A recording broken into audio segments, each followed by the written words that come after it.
పర్టికులర్గా social media విషయంలో కేసులు పెట్టేదానికి ఇప్పటివరకు కేసులు సంబంధించి చాలామంది ఏమంటారంటే అప్పుడు తీసుకెళ్ళిపోయారు కదా, అప్పుడు చాలామందిని అరెస్ట్ చేశారు కదా, అప్పుడు సిఐడి వాళ్ళు వచ్చి తీసుకెళ్ళిపోయారు కదా అని మాట్లాడతారు. తీసుకెళ్ళిన దగ్గర 41A నోటీస్ ఇచ్చడం తీసుకొచ్చి లోపల కూర్చోబెట్టు ఇంటికి వచ్చిన పరిస్థితి. అలాగని లేదు, అలాగని కోర్టుకి వెళ్తే కోర్టులు కూడా ముట్టుకెళ్ళి పెట్టిన పరిస్థితి. ఈరోజు మేము దాని మీద చాలా కూలంకషంగా చాలా క్లియర్గా దాని మీద ఒక అధ్యయనం చేస్తున్నాం అధ్యక్ష. ఈరోజు ఎందుకనంటే నిన్నగాక మొన్న గౌరవ లోకేష్ గారు లండన్ వెళ్తే ఆ లండన్ వెళ్ళిన దగ్గర అక్కడికి వెళ్ళి సార్ ఫ్యామిలీతో ట్రిప్ వెళ్తే అక్కడ ఇష్టానుసారంగా నీచాతినీచంగా మాట్లాడే పరిస్థితి. ఇప్పుడు నేనేమంటామంటే అధ్యక్ష, ఇక్కడ ఉన్న వాళ్ళందరికీ ఫ్యామిలీస్ ఉన్నాయి. మేమందరం ఏంటంటే మనందరం కూడా పొలిటికల్గా బయటకు వచ్చాం కాబట్టి ఒకడు తిడతాడు, ఇంకొక రకంగా కొడతాడో తిడతాడో బూతులు మాట్లాడతాడో మనం పడతాం.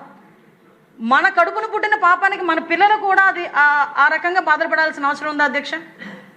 లాస్ట్ టైం ఎందుకంటే అధ్యక్ష పవన్ కళ్యాణ్ గారి గురించి ఆయన ఒక హీరో, ఆయన ఒక పవర్ స్టార్ పవన్ కళ్యాణ్ అంటారు. ఆయన ఒక హీరో, ఆయన ఆ హీరో టెండెన్సీ ఉన్నా కూడా బయటకు వచ్చి ఈరోజు ప్రజాస్వామ్యంలో ఉండి డిప్యూటీ సీఎంగా ఉన్న వ్యక్తి గురించి నీచాతినీచంగా మాట్లాడినా కూడా ఈరోజు సోషల్ మీడియా ఇష్టానుసారంగా మాట్లాడుతున్నా కూడా మీకు కామ్గా ఉండాల్సిన పరిస్థితి వచ్చింది.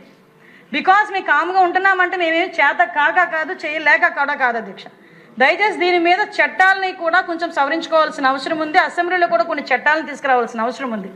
దాన్ని బేస్ చేసుకునే ప్రత్యేకంగా ఈరోజు మన సబ్ కమిటీ కూడా, మంత్రుల సబ్ కమిటీ కూడా మొన్న క్యాబినెట్ మీటింగ్ రోజు గౌరవ ముఖ్యమంత్రి గారు ఒక సబ్ కమిటీని కూడా వేసి ఉన్నారు. అందులో నేను, అదేవిధంగా నాదెండ్ల మనోహర్ గారు, అదేవిధంగా సత్యకుమార్ యాదవ్ గారు, మన పార్థసారథి గారు ఒక సభ్యులుగా కూడా పెట్టున్నారు.